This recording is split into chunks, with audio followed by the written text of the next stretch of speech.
महातेजस्वी धनंजय इंद्र की दी हुई शक्ति को घटोत्कच के द्वारा कर्ण के हाथ से दूर कराकर अब तुम युद्ध में कर्ण को शीघ्र मरा ही समझो। इस संसार में कौन ऐसा पुरुष है जो युद्ध स्थल में कार्तिकेय समान शक्तिशाली कर्ण के सामने खड़ा हो सके। सौभाग्य की बात है कि कर्ण का दिव्य कवच और कुंडल उतर गया है।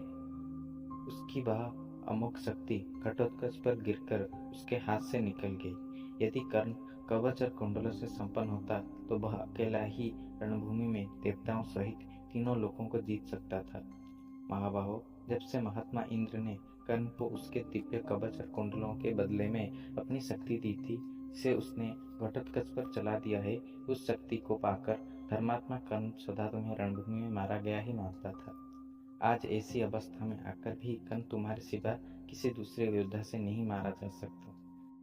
हिडिम्ब, बक और किमिर ये रावण के समान बलवान थे और ब्राह्मणों तथा यज्ञों का विनाश किया करते थे। इन तीनों को भीमसेन ने मार गिराया है। मायावी अलायुध घटोत्कच के हाथ से मारा गया है और घटोत्कच को भी मैंने ही युक्ति लगाकर कर्ण की चलाई हुई शक्ति से मरवा दिया है। यदि महासमर में कर्ण अपनी शक्ति द्वारा भीमसेन पुत्र घटोत्कच को नहीं मारता तो एक दिन मुझे उसका वध करना पड़ता। तुम लोगों की प्रिय करने की इच्छा से ही मैंने इसे पहले नहीं मारा था।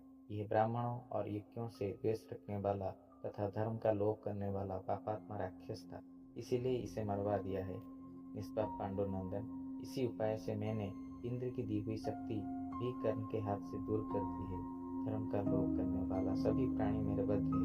धर्म की स्थापना के लिए ही मैंने यह अटल प्रतिज्ञा कर रखी है।